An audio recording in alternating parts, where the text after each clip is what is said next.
This is, as those of you who are here this morning, you'll know one of my favorite hobby horses is the idea that there is no free lunch. That's the classic line from Economics 101, right? There are often trade-offs, and in the real world, we need to think about tough trade-offs.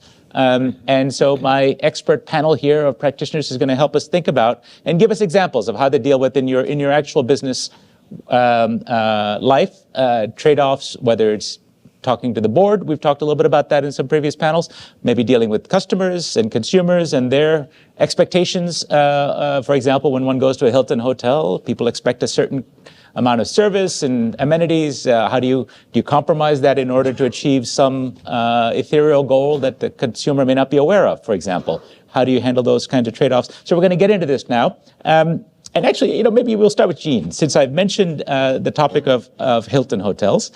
What happens if maybe you can give us a sense of how you think about sustainability and how it touches your hotel guests? Sure. Thank you, Vijay. And it's just wonderful to be here with all of you today. For us at Hilton, we really look at sustainability through the lens of our founder, Conrad Hilton, who founded Hilton over 100 years ago with the vision that hospitality had the power to be a force for good in the world, to bring cultures together, to bring people across the world to experience each other, to see things they hadn't seen before, and really to extend that good beyond the walls of our hotels and into the communities around us. And I would say that for us, it's not something that's new, it's not a trend, it's something that's really embedded into the culture across our organization, across functional areas. This role is very cross-functional. Our success is really interdependent. We really focus on three things in sustainability, which is ensuring that in everything that we do, it's integrated into our business and it's good for the business, meaning it cuts cost, it's good for the environment, and then to your initial point, Vijay, that it either maintains or enhances the guest experience every time. So those are values, I guess you could say, right? As the expression of your values, it's really coming forth from culture. How did that translate to strategy? I'm glad you started with values. And we all remember Peter Drucker, the great management guru. He famously said, culture eats strategy for breakfast, right? And so I'm glad you started with what's important to your company. But tell us, how are you operationalizing it? And specifically, as you say, customers expect a lot from you, your premium brand. And yet you've also got a sustainability mandate. Clearly, that's why you're here today and you've been doing things.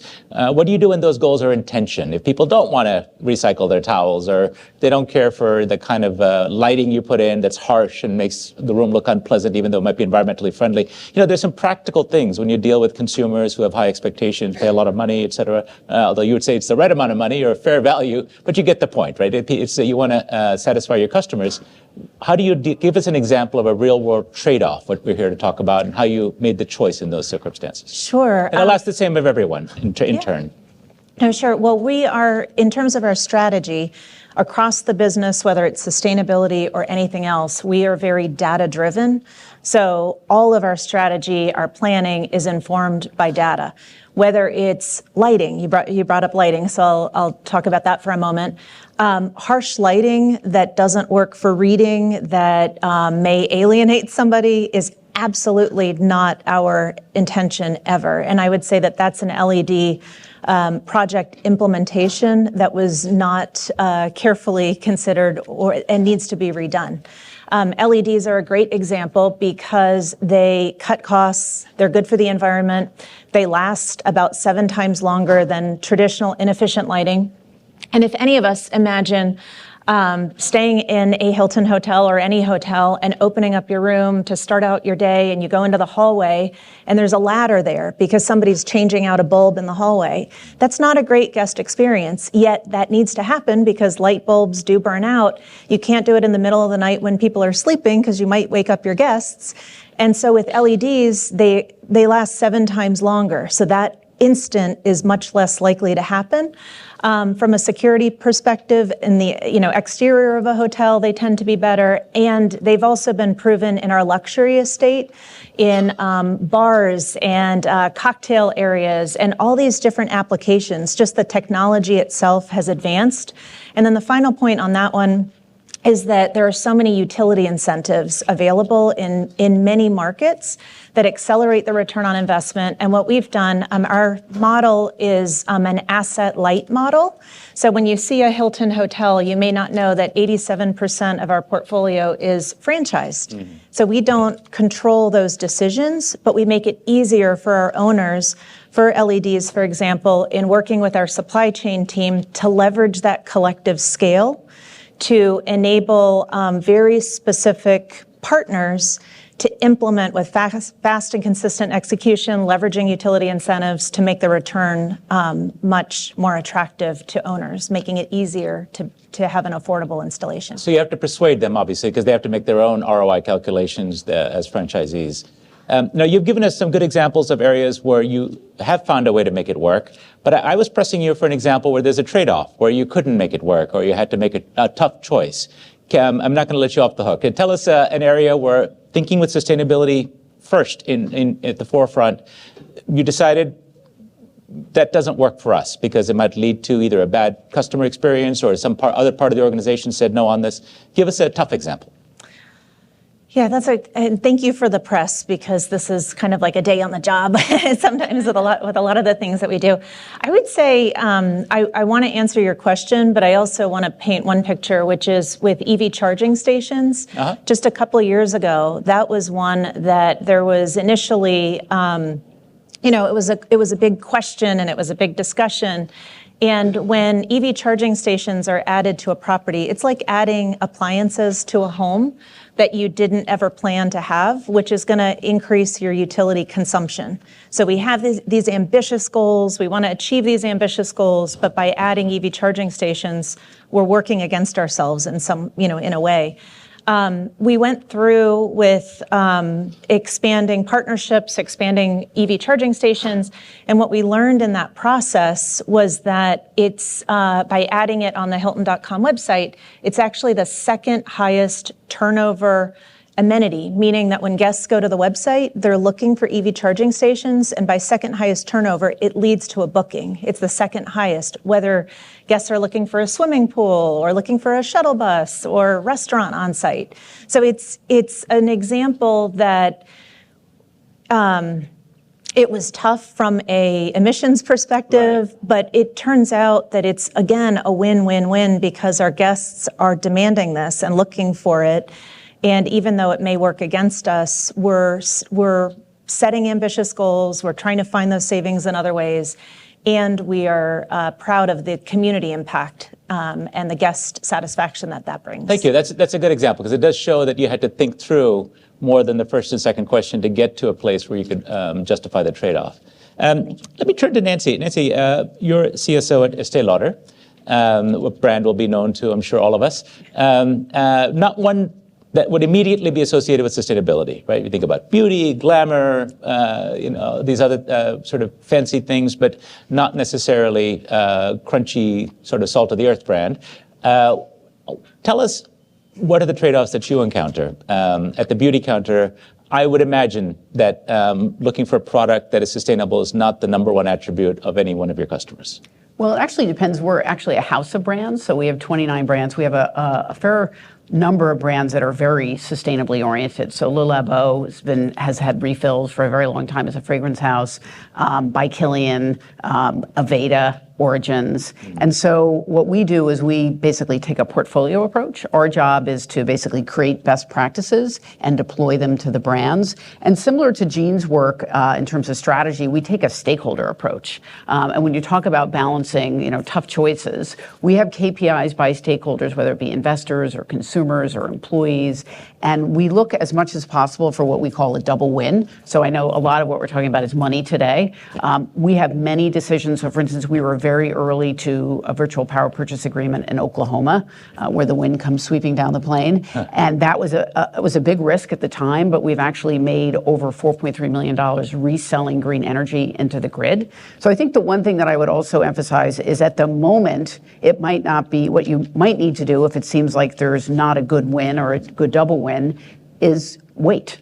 Because one of the things also about sustainability and climate, as you know, is that the innovation, the scale is moving so quickly that it might be that it's not ripe at that time to make that decision, but if you revisit it in 6 months, then you'll be able to do it. So, and in terms of, trade-offs, I'll give you an example from just yesterday and today. A big chunk of our Scope 3 imprint, which is 99% of our footprint, are ingredients.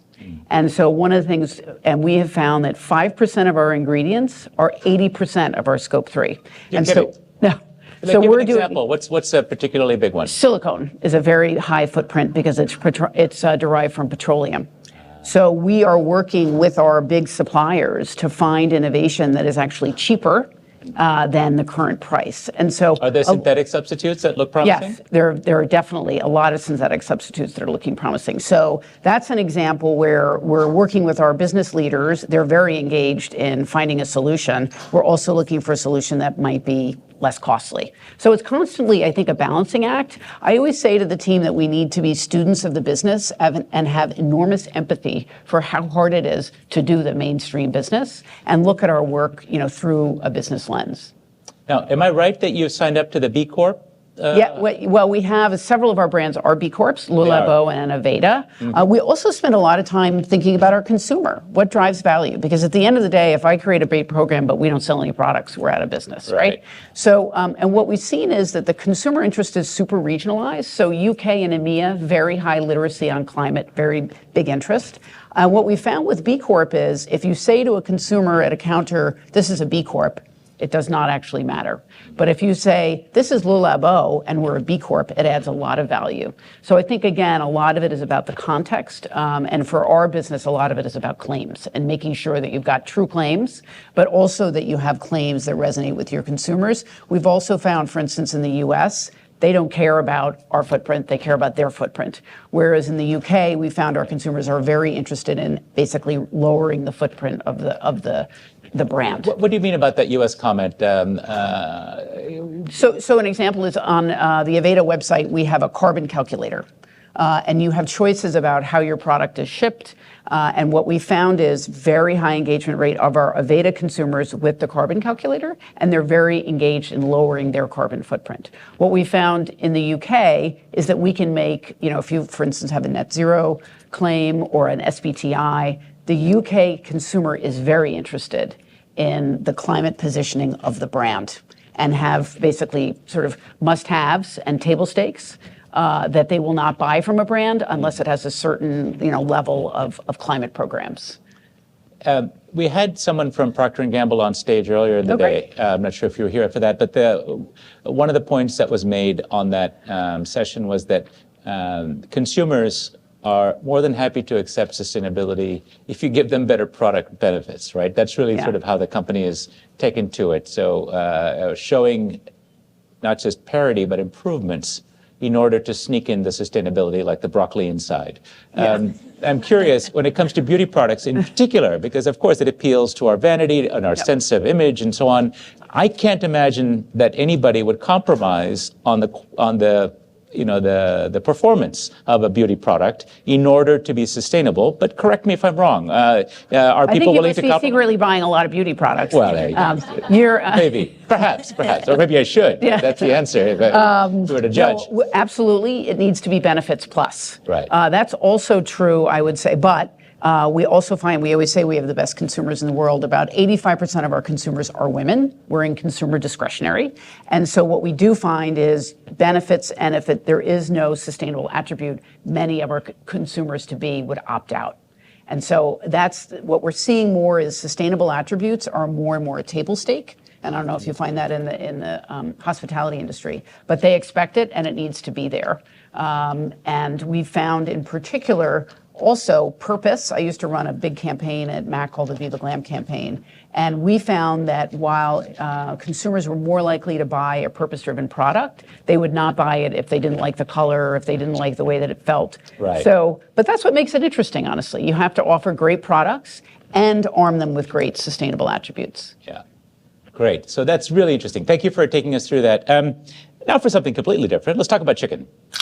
Nira, you're obviously very deeply interested in the sustainability question, but can you help us understand? You know, we all know KFC. It's one of the best-known brands in the space. What are the issues that you deal with when you think about sustainability at a company like yours? Is it scope 3 or is it supply chain? Like, what's the balance of concern, and how do you think about this? Yeah. It's all of that, and I think the reality is we're not actually that different than Hilton or Estée at all. So we are almost 99% franchisee-owned, so a very similar challenge set in reaching the folks that are doing the actual implementation and convincing them of that cost at times. And similar to what Nancy was talking about, we are consumer-facing, and it's a table stake expectation from our consumers as a modern and relevant brand. We also find that taste and value are first, but then purpose is a quick follower to that. So we're not actually that dissimilar, and I think we're all probably working in pretty complex supply chains as well to achieve some of the change that we're seeking. But for us, because of our structure and because we're mostly franchisee owned, our scope 3 emissions are a bit unusual in that about 30% of our scope 3 emissions are from restaurants, from franchisee restaurants. So that means essentially that what would normally be a scope 1 and 2 emissions for a food company end up being in our scope 3. So that means restaurants is high on our priority list. And then another 30% of our emissions come from poultry, primarily from the soy and feed. So poultry and chicken end up being very, very high for us from a decarbonization and deforestation perspective, because the soy in the chicken feed is the highest emitter. And then the other remaining 40% is from other food groups. So those are our big focus areas, restaurants and chicken. And when you, just to take the more fun one to talk about, chicken, Yeah. what's your Napoleonic strategy for conquest of the chicken sustainability? Yeah, reveal your secrets. I don't know if it's Napoleonic, but I mean, I think it's you know, for us, we informally think about it as like a 360 approach to our chicken. We were just talking about that earlier. Of the list of requirements we could have of our suppliers on sustainability could be quite long, and we've tried to really focus that and say we care about animal welfare. That is a huge topic, obviously, for consumers and consumer care and concern, and we tie that and anchor that to quality as well. We also think about the decarbonization, deforestation piece, and then we also include human rights. And I say from the forest to the factory, because we think about that all of the humans in our supply chain, starting with that soy that's being hopefully not deforested, but sometimes is, and then all the way through to the factory where the chicken is manufactured.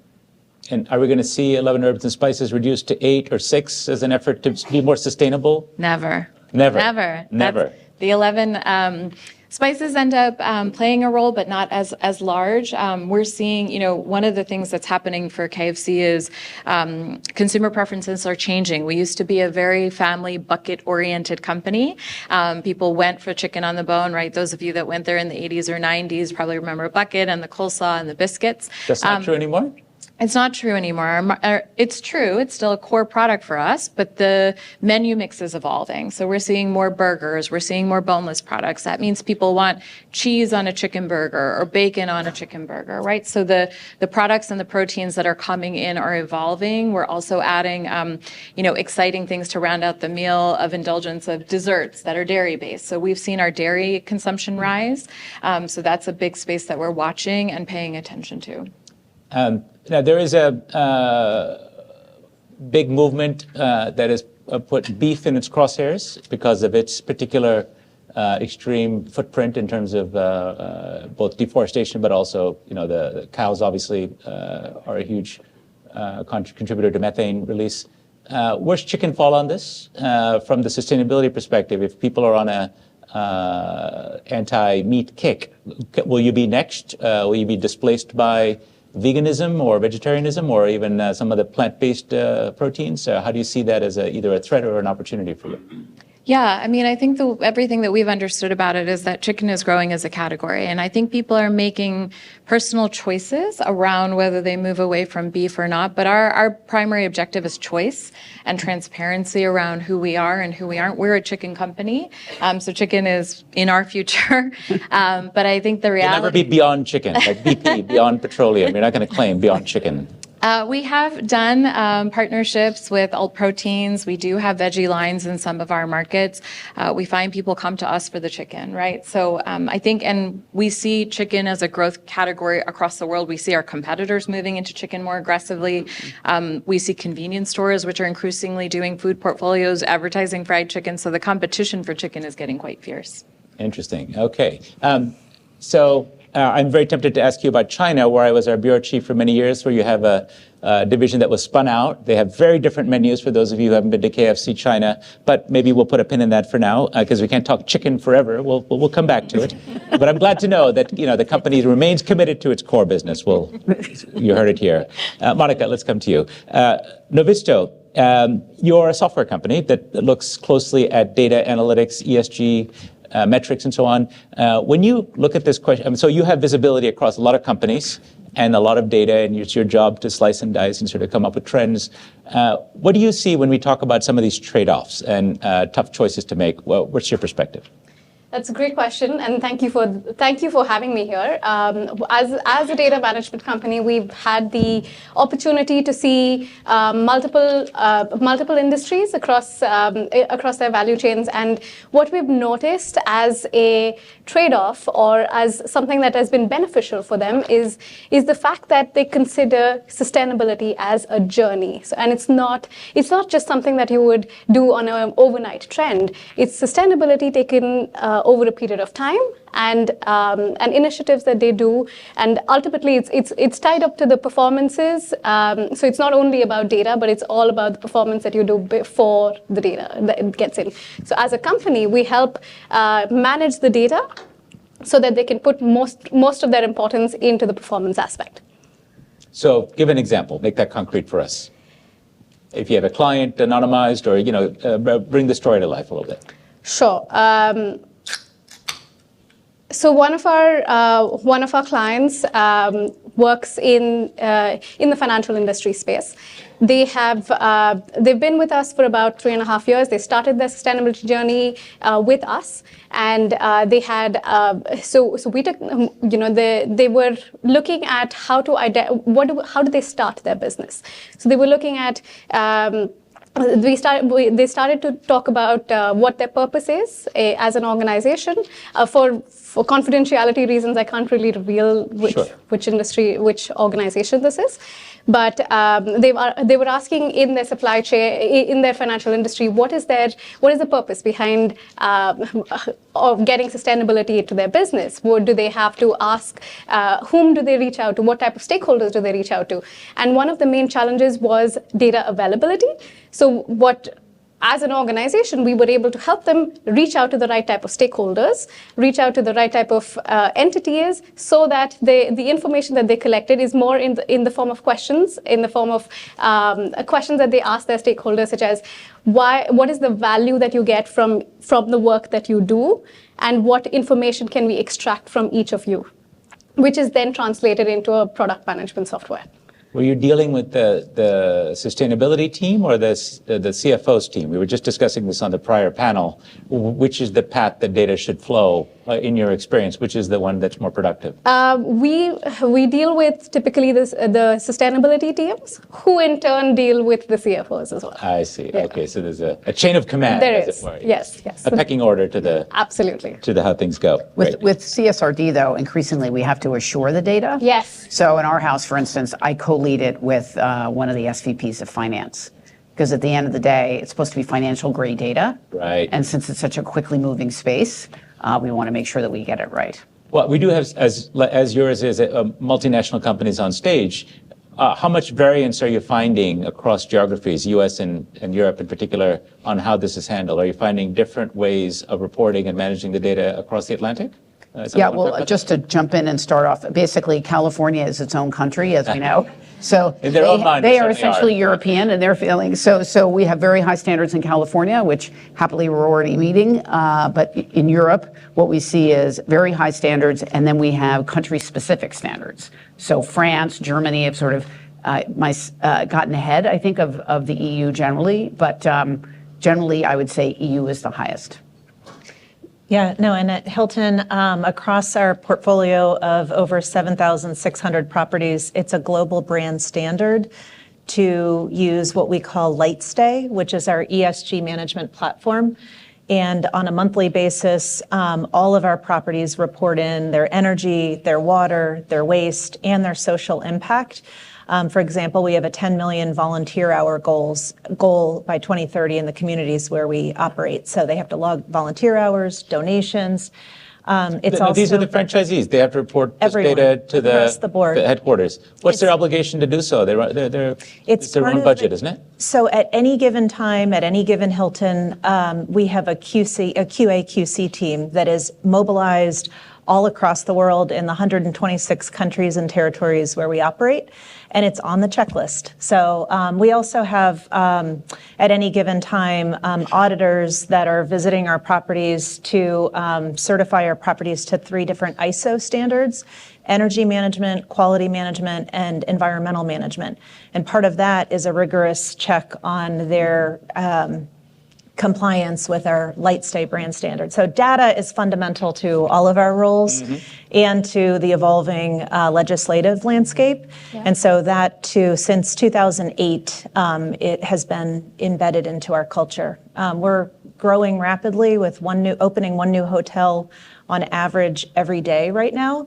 And so it's a big part of our process to onboard as part of our Welcome to Hilton orientation is Welcome to LightStay, our platform. Interesting. And that's a good jumping off point to come to you, Paul. Thanks for your patience. I know that digitization, of the supply chain is part of how you think about this issue.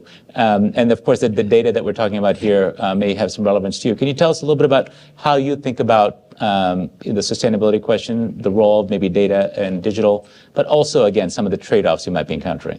Yeah, thanks, Vijay. Great to be here. And I'm always in awe when I hear my colleagues up here talk about what they're doing. And one thing for us within General Mills is that we know that we don't have a monopoly on ideas. So therefore, we want to learn from everybody else.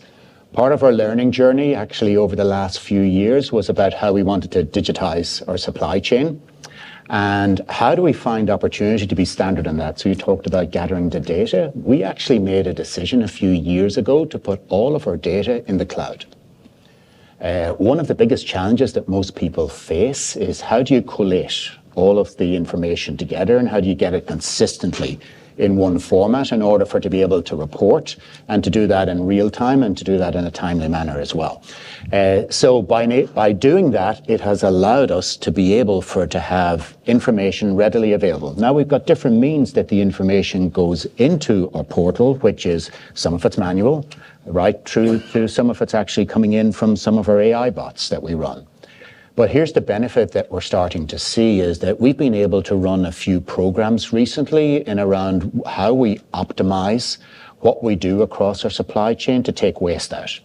And we know that one of the biggest barriers to sustainability is actually how do you become as efficient as possible in what you do. Our logistics area, so similar to others, I'm sure, most of our scope 1 and scope 2, we've got bed down. We know what we're doing. We've taken 50% out of our targets from scope 1 and scope 2. Scope 3 is kind of the unlock. And we tried the EV piece and quickly realized that there isn't enough EV stations around the US in particular to be able to sustain that. So therefore, it's about how efficient you are in what you do and how you find opportunity in order to make sure that when we deliver product to our customer, that it is going in the fastest format as quick as possible with minimum touch. And surprise, surprise, a lot of movement tends to happen that are decisions that people make because product isn't in the right place at the right time in the right location. And we put a new system in working with, and I'm sure people don't mind me mentioning, Palantir, to actually put in place an algorithm that puts all of our data that we know what's happening every day with what needs to go where across North America. So that is in itself was great because it gave us an insight. But Sorry, can you tell us a little bit more about that, what Palantir is doing? So, is it sort of a dashboard system or something beyond that? Well, it's beyond that because now it's automated. So it's not a case of that it's a dashboard and then you get to make decisions.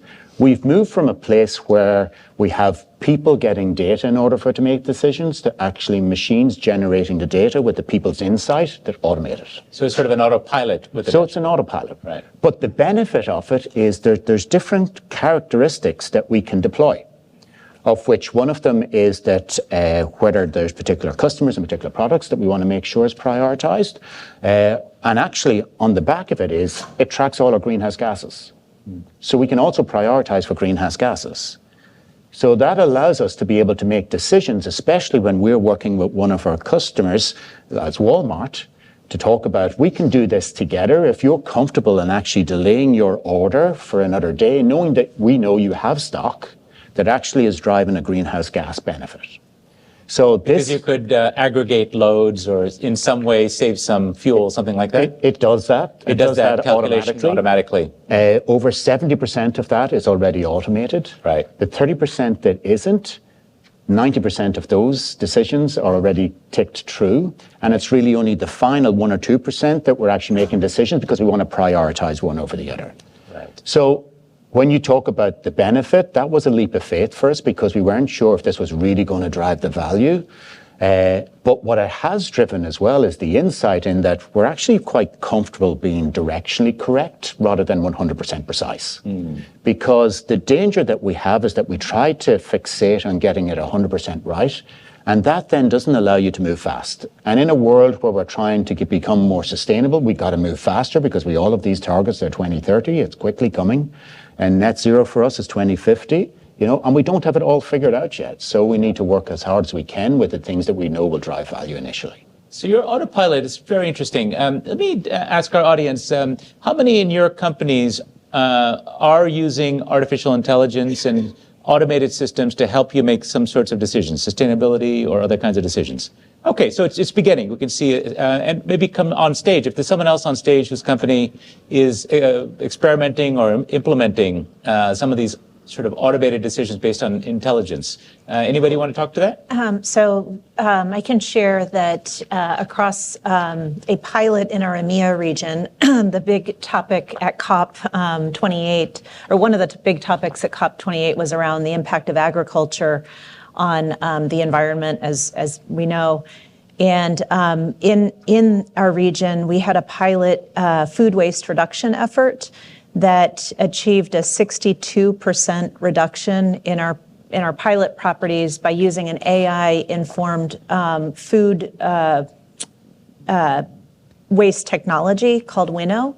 And essentially what it did is, as food from a plate, like the leftover food that a guest did not eat, was tossed into a bin, basically the AI looks at that food waste, determines what it is. So whether it's eggs in the morning for breakfast or whatever it may be, and then it sizes up the carbon impact based on the food. And then it provides insights on food waste reduction so that from a cost perspective and a procurement perspective, we're lowering our costs. But what it actually did, on top of that food waste reduction, the 62%, the cost savings, was it elevated the guest experience because the focus was breakfast, and it was a program that we called Green Breakfast. And if you imagine going to a hotel and seeing a buffet breakfast where there's this big giant thing of scrambled eggs and everybody's scooping it onto their plates, that's actually the single most wasteful meal of the day in a hotel. And so what it did was it engaged our culinary teams to create a much more custom, a much more elevated guest experience with parfaits, with scrambled eggs, salsa, different, an array of different options, rather than the big scoop. We also had different colored plates. So instead of a big white plate, which could be like a white canvas, and you feel the need to fill this white canvas with all different colors, the underlying message without saying this was eat all that you will eat, like eat everything that you'd like to eat. There's no sacrifice whatsoever. Enjoy this elevated experience, but together, let's not waste food.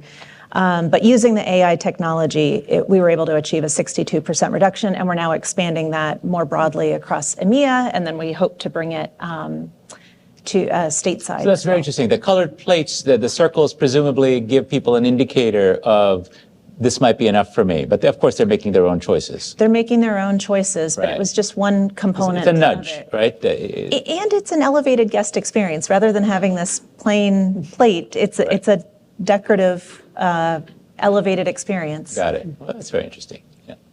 Anyone else on the AI front? You must be heavily involved with the AI in your work Yes. and your clients.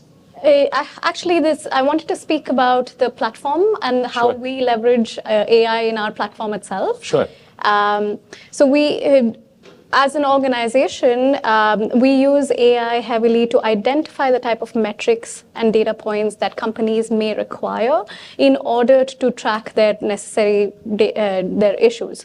So, for example, if there's a company in the consumer industry and their material topic is water, then the technology helps identify, say, what are the metrics relevant for them in the water consumption, water.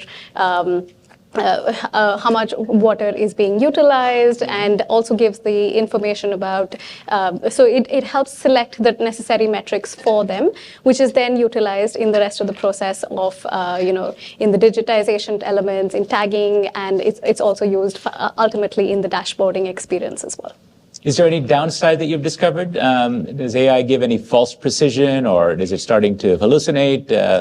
What do you? We're here to talk about trade-offs. So, what have you found to be at least some challenges using AI? Yeah, well, the journey that we've got to till now has been quite challenging itself, because we started with 0% accuracy, and now we're almost at 70 to 80% accuracy. So that is, it's good in a way that we're able to appropriately identify the metrics required. However, there's still a human in the loop concept, because we're all learning as we grow, and so I would still say there's still a certain level of accuracy that it's not 100% accurate, and so there's human beings required to validate and check that.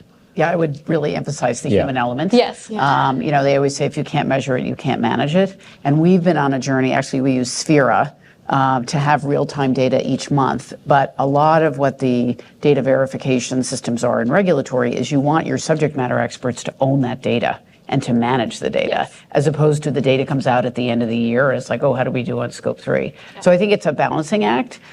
Also, candidly, I think sometimes people say AI and it's like, oh, AI could do that. Magic, isn't it magic? And so I think it's really important that it be really determined by the subject matter experts in those areas, and that they're comfortable with any kind of extrapolation, because they personally have to sign off on the results.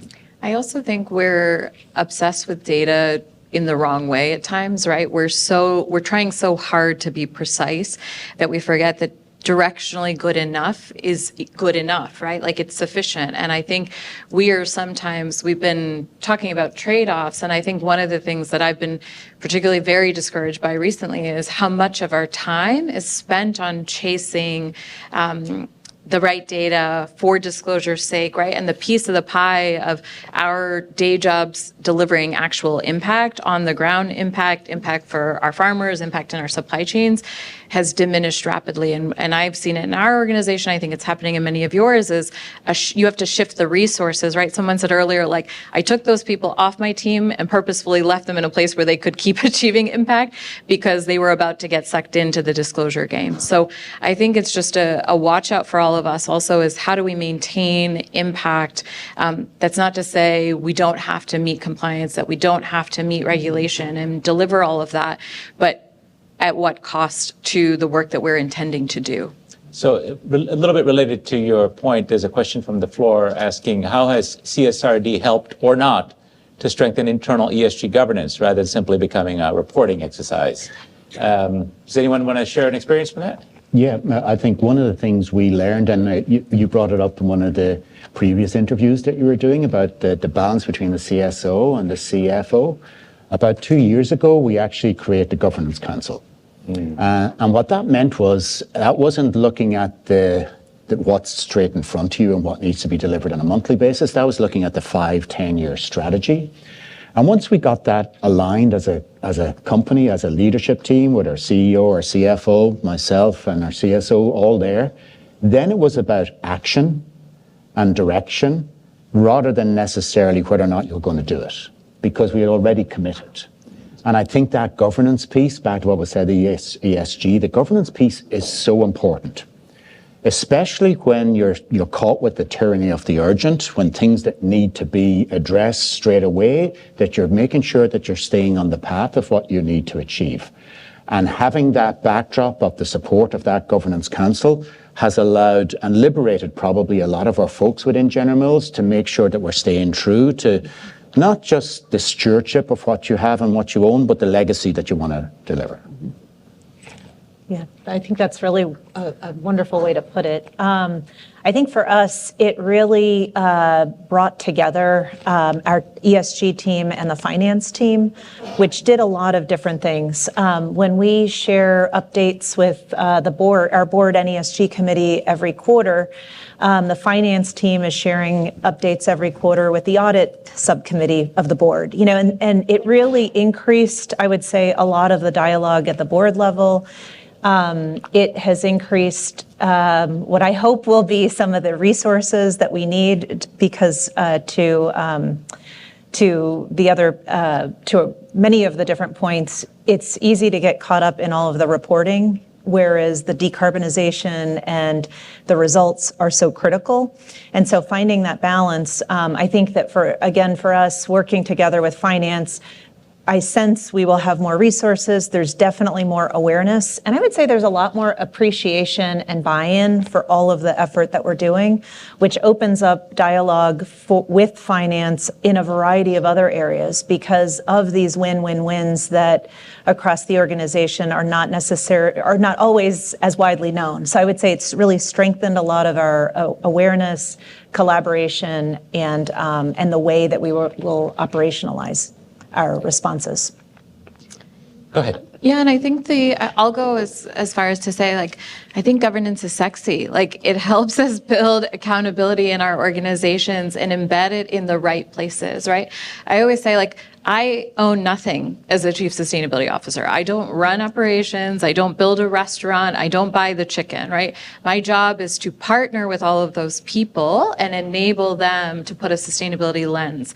And so I think the structures that governance allows, and the positive side of these disclosures and demands, is that it builds that greater accountability in our system. So I think it's been a tremendous benefit from that perspective of bringing others along and into this.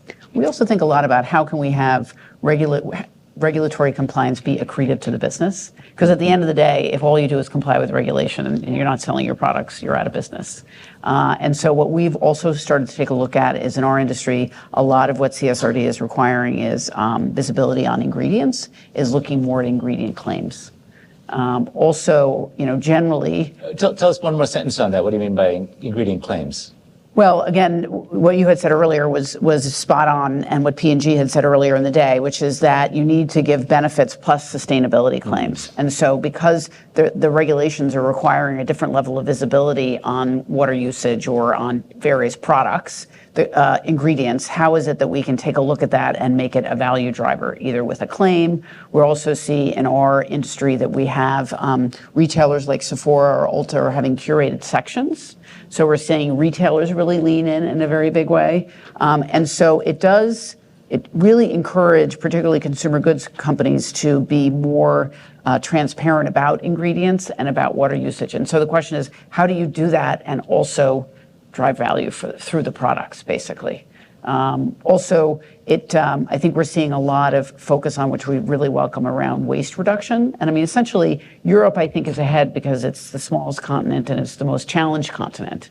And so a lot of what we also try and do with our brands, for instance, is our La Mer brand has an ocean conservation program, and we've been partnering with governments. So I think it also, instead of just we have to follow these regulations, is how can we use it as an opportunity to better understand where governments are, to partner with governments, and also better understand where our consumers are, both from a claims perspective, an environmental perspective, but also from a purpose-driven perspective. I'm curious, you had mentioned, I think if I remember correctly, 85% of your customer base is female. Yes. I'm curious about the men. I know in some markets like Korea, large interest in beauty products among men, China increasingly. Yep.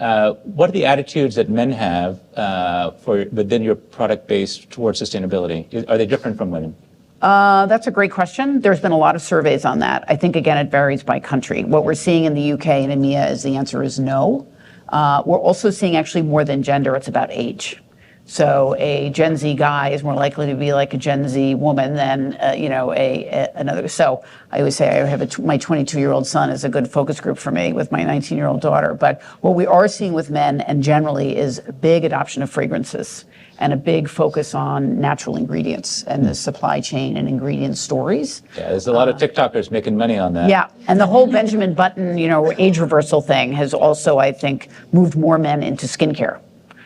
Particularly nighttime skincare regimens, and we're happy to do consults if anybody here wants some help. There's one other area from the floor, a nice question that's been asked about talent and workforce. When you think about what's required for your companies to head down towards net zero, down the sustainability path, are there any challenges you encounter on the workforce front, upskilling, whatever it might be? What resources do you lack or are you trying to develop? Anybody want to jump in on that? We have been doing, actually we had one yesterday. One is we have found that of all of the ESG issues, environment and climate is of the highest importance to our employees.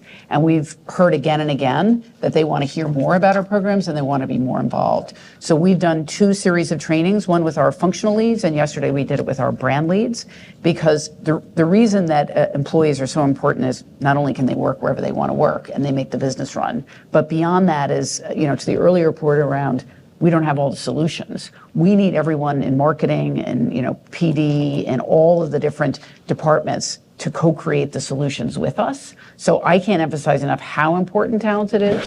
And we've also seen that it's a reason they come to our company and it's a reason they stay there. I think building off the reason they stay, one of the insights that we got over the last few years is that it's a retention tool. And as much as senior management would be aware of where we were from an ESG perspective, but now we actually share that across the entire organization, because that's very, very important to not just our senior manager, not what we put out outside, but also very, very important to the people that are within the organization. Yeah, and we've been really purposeful about thinking about internal awareness and engagement. We even found it's one of the largest questions that gets asked from a hiring and recruiting perspective. And so we realized also our hiring managers weren't equipped with the right answers. So we've started to embed into onboarding. We've started to embed into interview processes. How do you give the person who's having the conversation with prospective talent enough of the answers so that they don't have to say, I don't know, you have to call the sustainability team, right? And I think Gina McCarthy said this to a group of us last night, but the language we use is unrelatable, right? And I think we work really, really hard to, again, put this into the language of the business so that it isn't so hard for people to understand. And sorry. Please. Yeah, go ahead. For us as an organization as well, we'd like to walk the talk, as we say. And if we're talking to customers about helping them with their sustainability journey, we need to know about it ourselves internally. So internal skilling is extremely important for us. We have we produce research topics.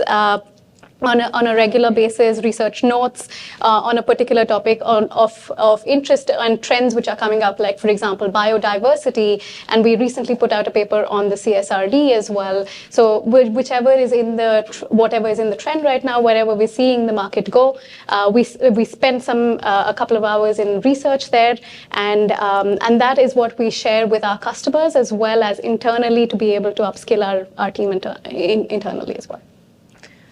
I started Last off, word to you. Thank you. I started off with our culture, and travel with purpose, which is our ESG strategy, is so embedded in our culture, and it's part of what it's, when we think about all the different cross-functional relationships that we have across the business to drive our work forward, we have a very strong relationship with our recruiting team because of all the questions and all the demand that they get. And when we have job applicants coming, they want to know that they will be able to contribute. This is the younger workforce, but they want to know that they'll be able to contribute. And so having the 10 million volunteer hour goal that we're all working in service to. We were named the #1 greatest place to work by Fortune magazine and Great Place to Work. Part of that is the culture where travel with purpose is integrated into the fabric of our culture. So for us, from a recruitment and a retention perspective, it plays such a significant role.